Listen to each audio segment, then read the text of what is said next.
현월티 파스콘 동지 여러분, 지난 주말과 주일 주안에서 평안하셨습니까? 새롭게 시작된 한 주간도 성삼일체 하나님께서 여러분과 늘 함께 하시기를 원합니다. 이번 주에도 변함없이 하나님 말씀 중심의 삶을 살아가시길 원하오며, 현월에 함께하는 올해 40번째 구원의 여정 출발하도록 하겠습니다. 명절 연휴지만 변함없이 저는 가겠습니다. 2025년 40주차 하나님의 말씀은 누가복음 8장 15절의 말씀이 되겠습니다. 자, 함께 외웁시다. 좋은 땅에 있다는 것은 착하고 좋은 마음으로 말씀을 듣고 지키어 인내로 결신하는 자니라. 누가복음 8장 15절 말씀. 아멘. 다시 한번 외워보겠습니다. 좋은 땅에 있다는 것은 착하고 좋은 마음으로 말씀을 듣고 지키어 인내로 결실하는 자니라. 누가복음 8장 15절 말씀. 아멘. 누가복음 8장 4절로 15절의 말씀을 낭독하고 이번 주 말씀 해설을 진행하도록 하겠습니다. 누가복음 8장 4절로 15절의 말씀을 제가 낭독합니다.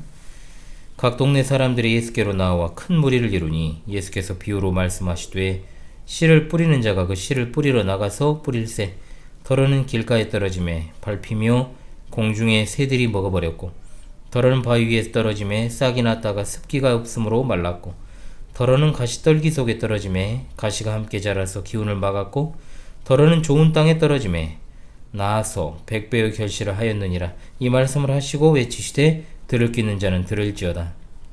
제자들이 이 비유의 뜻을 물으니 이르시되, 하나님 나라의 비밀을 아는 것이 너희에게는 허락되었으나 다른 사람에게는 비유로 하나니, 이는 그들로 보아도 보지 못하고 들어도 깨닫지 못하게 하려 함이라. 이 비유는 이러하니라. 씨는 하나님의 말씀이요 길가에 있다는 것은 말씀을 들은 자니, 이에 마귀가 가서 그들이 믿어 구원을 얻지 못하게 하려고 말씀을 그 마음에서 빼앗는 것이요, 바위 위에 있다는 것은 말씀을 들을 때 기쁨으로 받으나 뿌리가 없어 잠깐 믿다가 시련을 당할 때 배반하는 자요, 가시떨기에 떨어졌다는 것은 말씀을 들은 자이나 지내는 중 이생의 염려와 재물과 향락의 기운이 막혀 온전히 결실하지 못하는 자요, 좋은 땅에 있다는 것은 착하고 좋은 마음으로 말씀을 듣고 지키어 인내로 결실하는 자니라. 아멘. 오늘 본문은 누가복음 7장과 8장에 걸쳐 전개되는 내용으로 예수님의 갈릴리 전기 사역에 관한 말씀드립니다. 제2차 갈릴리 사역이 연속된 부분으로 8번째 시간입니다. 오늘은 일반적으로 씨 뿌리는 자의 비유로 너무나 잘 알려져 있는 본문입니다. 여기 나오는 이 비유가 마태, 마가, 누가 세 복음서 모두 등장합니다. 유일한 비유죠. 이 비유는 갈릴리 바닷가에서 선포되었고, 이때 예수님께서 이 비유뿐만 아니라 자라는 씨, 가라지, 겨자씨, 누룩, 감추어진 보물, 값진 진주, 그물과 물고기, 집주인 비유, 매우 다양한 비유들을 집중적으로 선포하십니다. 그런데 누가는 이런 비유들 가운데 오늘 본문에 나오는 씨 뿌리는 자의 비유만을 소개합니다.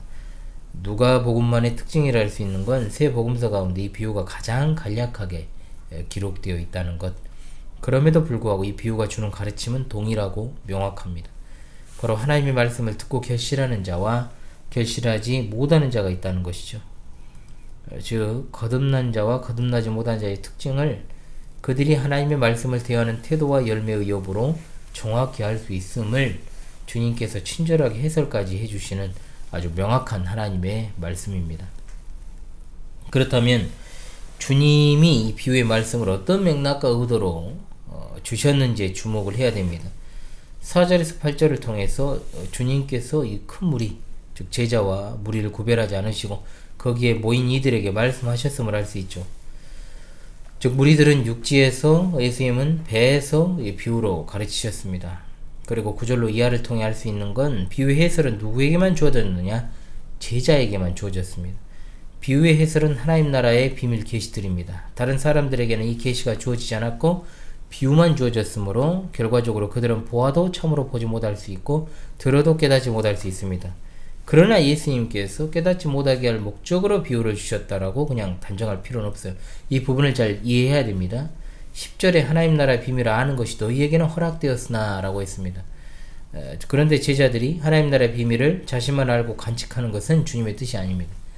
뭐 하려고 주님이 하나님 나라의 비밀을 알려주셨겠습니까? 다른 사람에게 알리기 위해 알게 하시는 것입니다. 비유라고 번역된 이 말은 수수께끼를 가리킵니다. 그런데 본문을 보면 비유로 가르치시는 목적이 예수님이 그들로 하여금 깨닫지 못하게 하기 위함이라고만 생각할 수 있습니다. 그러나 헬라 원문에서 10절을 원인이 아닌 결과의 용법으로도 해석할 수 있다는 걸 고려하면 그리하여 그들은 보아도 보지 못하고 들어도 깨닫지 못하게 되리라, 이렇게 번역을 할 수 있습니다. 즉 예수님 당시 수많은 유대인이 주님께 속하지 않았으면서 말씀을 들으려고 따라다녔죠. 그런데 그들은 보고는 있었지만 보지 않았고 듣고는 있었지만 듣고 싶어 하지 않았고 깨달으려 하지 않았다는 겁니다. 하나님 나라 비밀을 알리시는 주님을 보고 그의 말씀을 들으면서도 마음을 굳게 닫고 보고 싶은 것만 보고 듣고 싶은 것만 들었기 때문에 실제적으로 그들은 보지 않았고 듣지 않았고, 또한 주님이 비유로 말씀하신 것은 그들이 더욱더 알아듣지 못하게 되는 결과를 낳게 된 것입니다. 이것은 이 시대에도 그대로 적용되고 있죠. 따라서 일반적으로 이 비유를 씨 뿌리는 자의 비유라고 부르지만 사실 이 비유의 핵심은 씨 뿌리는 자가 아닙니다. 씨로 상징되는 하나님의 말씀이 뿌려지는 토양에 초점이 맞춰져 있기 때문에 토양의 비유가 보다 적절합니다. 말씀을 듣고 결실하는 자가 진정한 하나님 백성임을 알려주고 있고, 또한 이어지는 다음 단락인 19절에서 21절의 말씀도 하나님의 말씀을 듣고 실천하는 자가 예수님의 형제, 즉 참된 이스라엘이요 거듭난 자라는 것을 알려주고 있기 때문에 토양의 비유라고 해야 적합할 수 있다는 것을 말씀드립니다. 자, 이 비유는 신명기 6장 4절로 5절 이것과 관련해서 해석을 합니다. 마음을 다하고 목숨을 다하고 힘을 다하여 주 너의 하나님을 사랑하라고 하셨는데, 좋은 땅에 뿌려진 씨앗은 하나님을 마음을 다하고 목숨을 다하고 힘을 다하여 사랑하는 자들을 가리키고, 그렇지 않은 자들은 각각 마음을 다하지 않고 목숨을 다하지 않고 힘을 다하지 않은 채로 하나님을 섬기는 척하는 자들을 가리키고 있기 때문이기도 합니다. 자, 따라서 본문은 네 종류의 사람을 가리키는 게 아니라 교회 안에 두 종류의 사람, 즉 구원받은 자와 구원받지 못한 자가 있음을 가르치시고, 구원받지 못한 자는 세 가지 형태로 나타난다는 걸 아주 현실적으로 드러내고 있는 겁니다.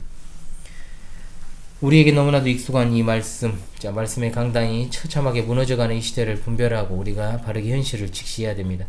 분명 교회 안에는 말씀을 들어도 무익할 뿐인 자들이 있고, 말씀을 듣고 구원의 유익을 얻는 자들이 있다는 것인데, 그 둘의 차이가 어떻게 생겨나는가?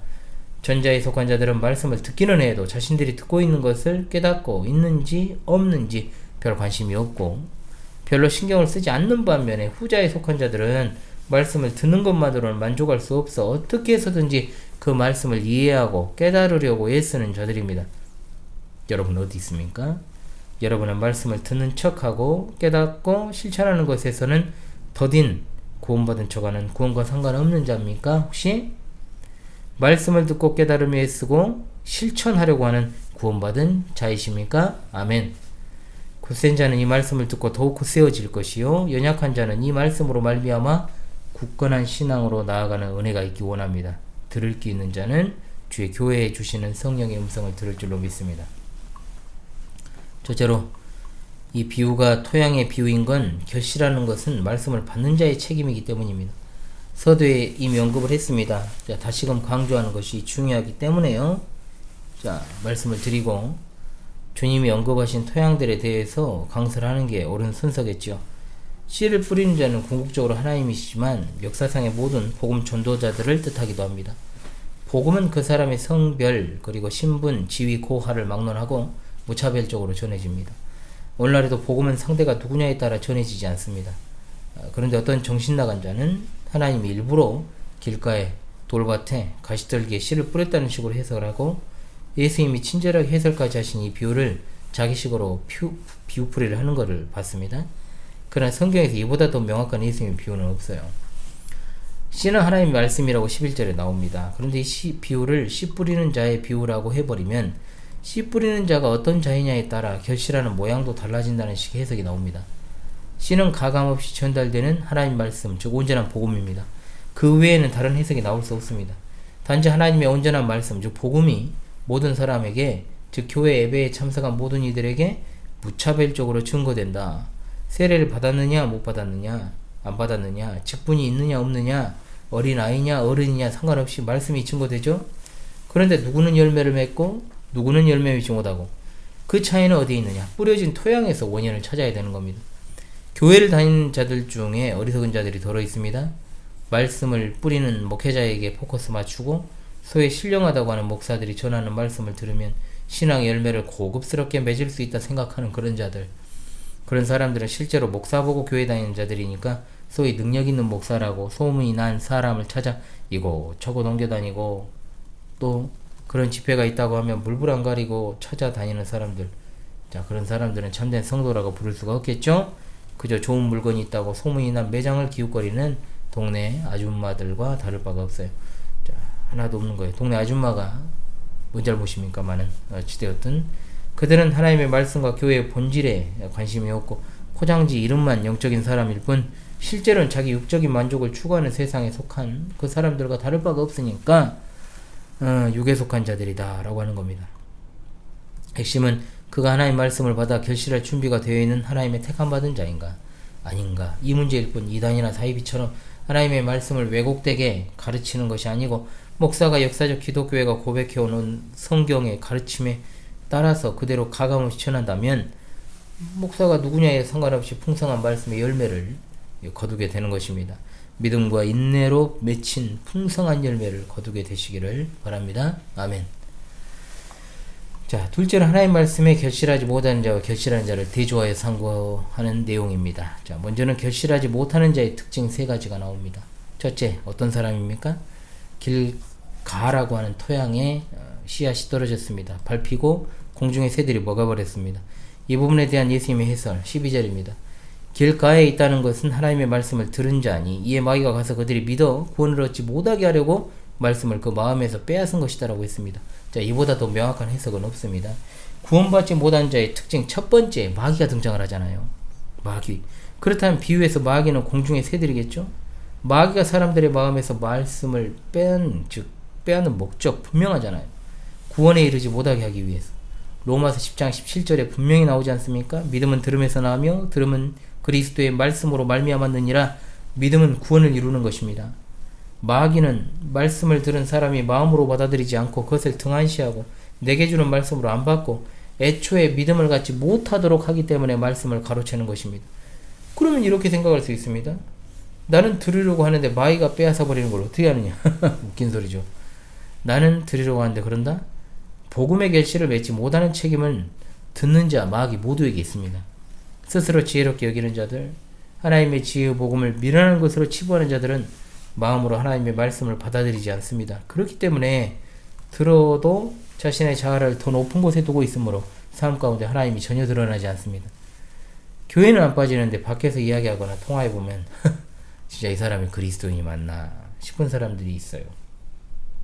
이런 사람들은 자신의 자아가 여전히 득세함으로 말씀의 씨앗이 떨어져도 그것을 수용하기를 거부하는 완악한 마음, 말씀을 빼앗아버리는 마귀와의 콜라보레이션으로 도무지 열매를 맺지 못하게 되는 겁니다. 그러므로 기억해야 됩니다. 역으로 이 말씀을 들어야 구원을 얻게 된다는 것을 분명하게 가르쳐 줍니다. 두렵고 떨리는 마음으로 이 말씀을 받으시기 바랍니다. 두 번째, 바위라는 토양에 씨앗이 떨어졌습니다. 특이하게도 싹이 났다가 습기가 없으므로 말라버렸다 했어요. 이 부분에 주님의 해설을 보면 13절, 바위 위에 있다는 것은 말씀을 들을 때 기쁨으로 받으나 뿌리가 없어 잠깐 믿다가 시련을 당할 때 배반하는 자요. 자, 주변에서 이런 자들을 많이 보지 않습니까? 이것을 이제 일시적 믿음이라고 그러죠. 일시적으로 진짜 믿은 것이냐? 아닙니다. 일시적 믿음은 참된 믿음이 아닙니다. 이 믿음이 일시적인 것은 지속적이지 않으니까요. 상황에 따라 변하는 거니까요. 절대로 결실하지 못하는 것이니까요.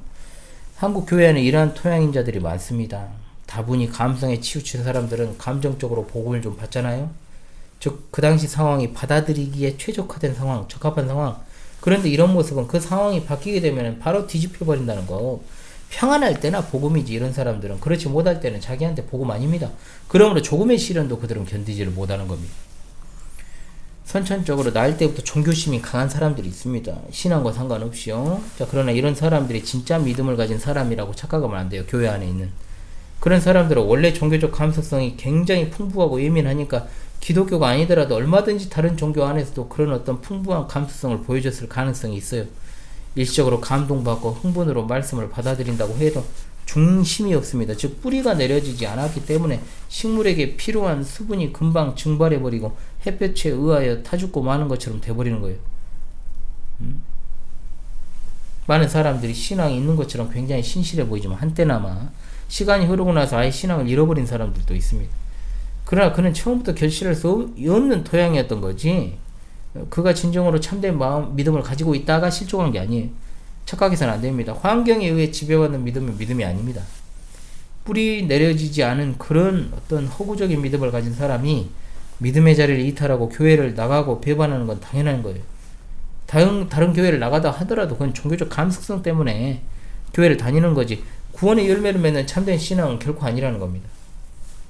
여전히 자신의 자아의 지배를 받고 하나님의 삶의 목적도 아닙니다.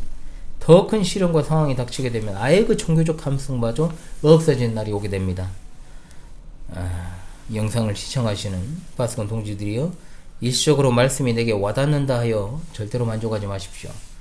오락가락 하는 건 믿음 아닙니다. 상황이 그래서 그렇다? 이런 것은 핑계입니다. 신앙의 성장은 말로만 되는 게 아닙니다. 시련과 연단의 모든 장애물들을 극복하고 끝까지 붙드는 것이 믿음인 거지, 이랬다 저랬다 했다 안 했다 또는 주구장창하지 않고 교회에 소속만 되어 있다 해서 믿음이라고 볼 수 없어요. 스스로에게 물어야 됩니다. 나는 정말로 신앙이 연약한 것인가 아니면 없는 것인가 간절히 바랍니다. 온전한 신앙으로 성장하기를 바랍니다. 그 중심에 하나님 말씀이 있음을 믿습니다. 아멘. 셋째로, 가시떨기란 토양에 씨앗이 떨어졌습니다. 자, 가시가 함께 자라 기운을 막았다 했어요. 주님의 해설을 봅시다. 14절. 자, 말씀을 들은 자이나 지내는 중 이생의 염려, 재물과 향락의 기운이 막혀 온전히 결실하지 못한 자다. 이생의 염려가 뭡니까, 여러분? 생활에 대한 온갖 염려, 근심, 걱정. 재물과 향락이란 말 그대로 재물에 대한 욕심과 육신적 쾌락에 탐닉하는 것입니다. 즉 가시떨기는 세속주의를 말하죠. 세상에 대한 집착으로서 영원한 것이 아닌 이 세상의 것들이 전부라는 생각에 빠지게 하는 것입니다. 이 모든 것들이 구원의 장애물이 되는 거예요. 인간의 마음은 상반된 두 가지 것을 마음에 담을 수가 없습니다. 사람의 마음이 세상에 대한 염려와 불안으로 가득 차 있으면 당연히 하나님이 보이지 않습니다.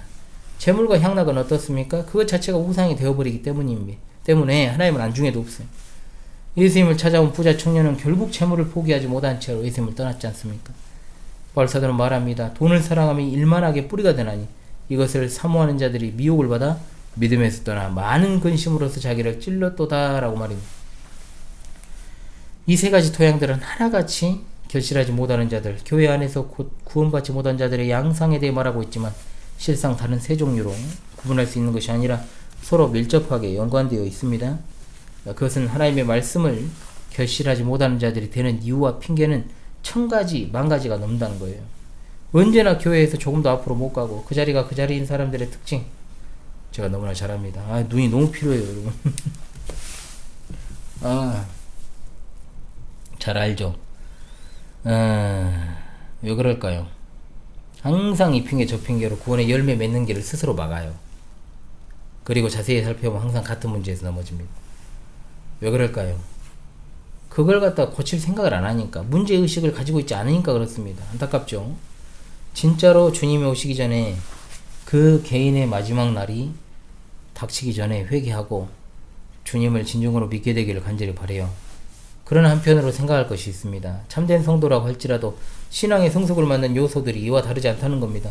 언제나 사탄은 주의 택하신 자들까지도 미혹하려 들기 때문에 깨어있지 않으면 이러한 여러가지 방해물, 사탄의 직접적인 방해나 감정적인 반응으로 일시적인 신앙 또는 이생의 염려, 재물, 향락과 같은 것들이 걸림돌이 될 수 있다 이 말입니다. 생각해 보십시오. 기름진 토양에 잡초가 더 무성하게 자랍니다. 처음부터 척박하고 기름지지 않은 곳에는 잡초도 생기다가 마는 법이. 자, 이제 결실한 자의 토양을 볼까요?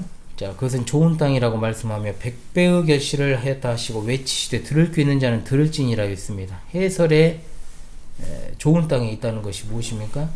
착하고 좋은 마음으로 말씀을 듣고 지키어 인내로 결실하는 자다. 하나의 공식이 등장을 합니다. 뭡니까? 말씀은 믿음을 낳고 믿음은 실천으로 결실을 맺어야 한다. 즉 구원의 길에 있어 앞선 결실하지 못하는 자들이 넘어지는 그 문제가 참된 성도들에게 언제나 장애물로 다가온다 이 말입니다. 믿음은 인내를 요합니다. 일시적인 믿음은 처음부터 믿음이 아닙니다. 인생의 염려, 쾌락, 부, 믿음의 성숙을 막습니다. 말씀에 대한 바른 반응, 주님이 해설하신 것처럼 아름다운 마음과 탁월한 정신으로 말씀을 듣는 겁니다. 구원에 이르는 믿음은 놀랍게도 그냥 한번 주어졌으니 어떻게 해서든지 천국에 간다는 것이 아니라 넘어지지 않고 끈기 있게 견디는 것이 구원에 이르는 믿음입니다. 신앙생활이 순탄하지가 않습니다. 누가 순탄하다고 합니까? 누구나 시련이 있습니다. 연단이 있습니다. 결실하지 못하는 자들은 천가지 만가지 핑계가 있다고 그랬죠? 그들에게 그것은 시련과 연단이 아니라 시험일 뿐이에요. 시험은 넘어지게 하려는 자, 마귀가 주는 거예요. 신앙생활 중에 어려움이 닥칠 때마다 넘어지고 교회 이탈하고 말씀 소홀히 하고 기도하지 않는다. 그건 구원받은 자의 자세가 아니잖아요. 아니잖아요. 신앙은 한 걸음 한 걸음, 한 계단 한 계단 인내로 올라서는 거예요. 세상은 모든 것을 조급하게 서두르고 한달음에 소위 한 끼에 해결하려는 모양새가 있습니다. 그래서 사람들 단기 속성방을 좋아하고 공부도 벼락치기를 하잖아요. 자, 그러나 어떻습니까? 영적인 신앙세계는 단기 코스 속성방이나 벼락치기가 안 돼요. 꾸준히 인내로 말씀을 듣고 또한 깨닫고 지키는 자가 구원받은 자입니다. 신앙의 세계에서 단기 코스 속성 좋아하는 사람들은 하나같이 신비주의, 열광주의, 이단에 빠진 자들이 많습니다. 유감스럽게도 그건 믿음이 아니니까요. 자, 정통 교단에 속해서 우리와 같이 하나같이 역사적 개혁교회의 역사적 정통 기독교의 신앙 노선에 충실한 교회에 속해 있다 해도요, 말씀을 듣고 깨닫고 지키려 하지 않는 자는 그가 속한 곳이 어떤 곳이냐에 상관없이 구원받은 자가 아닙니다. 이것은 엄중한 경고입니다. 우리는 믿음으로 말미암아 구원을 받습니다. 그런데 믿음은 들음에서 나옵니다. 들음은 그리스도의 말씀, 곧 신구약 성경 66권의 하나님의 말씀입니다. 그런데 하나님의 말씀을 사모하지 않는 사람, 듣지도 읽지도 않고 그 말씀을 깨달으려는 마음도 없고 지키려는 생각은 더더욱 없는 사람이 성도입니까? 들을 게 있는 자는 듣습니다. 내게 하시는 말씀으로 듣습니다. 들을 게 있는 자가 있다는 말은 들을 게 없는 자도 있다는 거죠. 여기에는 들을 게 없는 자는 진짜 존재하지 않기를 원합니다. 우리 현월TV 내 모두가 다 들을 게 있는 자로 자리매김할 수 있기를 바랍니다. 오락가락은 신앙 아닙니다. 한번 쨍 하고 푹 가라는 것도 바른 신앙 아닙니다. 몸이 아프고 바빠서 누구 때문에 이래서 저래서 인내로 결실하는 자는 절대로 핑계를 안 댑니다. 항상 자신의 연약함을 탓하고 주위 환경 탓 안 합니다. 실제 그래요. 신앙 신실한 사람들은 언제나 남 탓 안 합니다. 진짜. 언제나 신앙이 정말 없는 자들 시종여일하게 핑계만 대요. 안 되는 때가 없어요. 그까지 돼요. 자기 책임 별로 없어요. 저는 지금 우리가 완벽할 수 있다라고 말하는 게 아닙니다. 당연히 여러 가지로 환경에 영향을 받을 수 있습니다. 사람이잖아요. 육신의 장막에 거하잖아요. 언제나 최고의 컨디션일 수는 없잖아요. 언제나 일이 술술 풀리지는 않잖아요. 언제나 내가 뜻하는 대로 되지는 않지 않습니까? 믿음으로 살려고 해도 앞길에 장애물이 없는 건 아니잖아요. 만약에 환경이 참 좋고 재물도 넉넉하고 시간이 남아돌고 모든 것이 형통한 사람만 구원의 길을 걸으면 이 세상 권력자들과 부자들과 같이 삶이 여유롭고 물질에 걱정 없는 자들이 다 예수님을 참되게 믿어야 되는데 놀랍게도 권력자들이나 부자들 중에서 참된 그리스도인이 없습니다. 모래에서 바늘 찾는 것보다 더 어렵습니다. 여러분 왜 이 영상을 시청하고 계십니까? 하나님을 사모하고 영원한 천국을 사모하고 주님의 재림을 대망하고 나에게 이러한 구원을 주신, 놀라운 구원을 주신 하나님께 감사하기 때문 아닙니까? 신앙은 반드시 앞으로 나가야 됩니다. 머물러만 있고 뒤로 가는 건 신앙이 아닙니다. 아멘.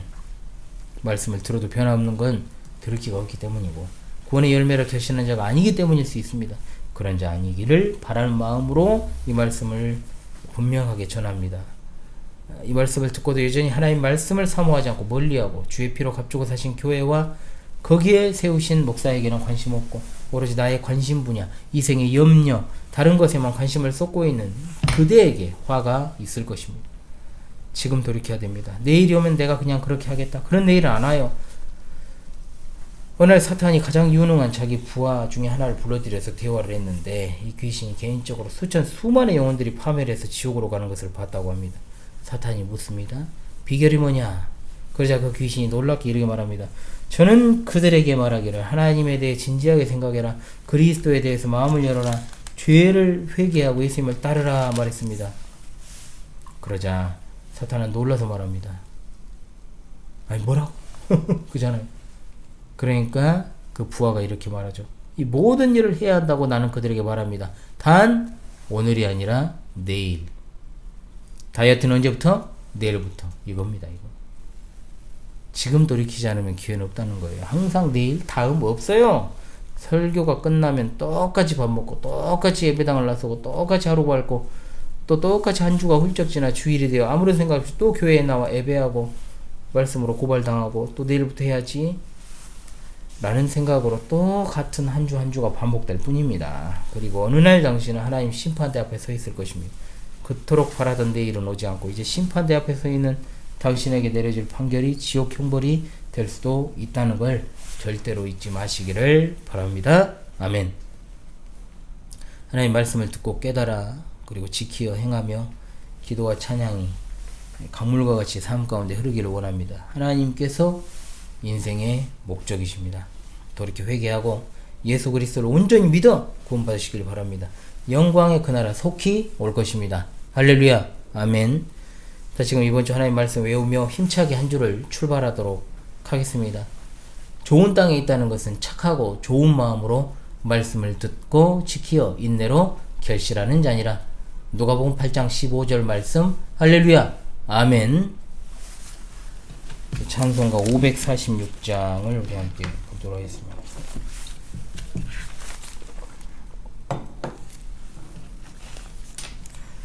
찬송가 546장 1절과 4절만 부르고 마무리하겠습니다. 주님 약속하신 말씀 위에서 영원토록 주를 찬송하리라. 소리 높여 주께 영광 돌리며 약속 믿고 굳게 서리라. 굳게 서리 영원하신 말씀 위에 굳게 서리. 굳게 서리 그 말씀 위에 굳게 서리라. 주님 약속하신 말씀 위에서 성령 인도하는 대로 행하며 주님 품에 항상 안식 얻으며 약속 믿고 굳게 서리라. 굳게 서리 영원하신 말씀 위에 굳게 서리. 굳게 서리 그 말씀 위에 굳게 서리라.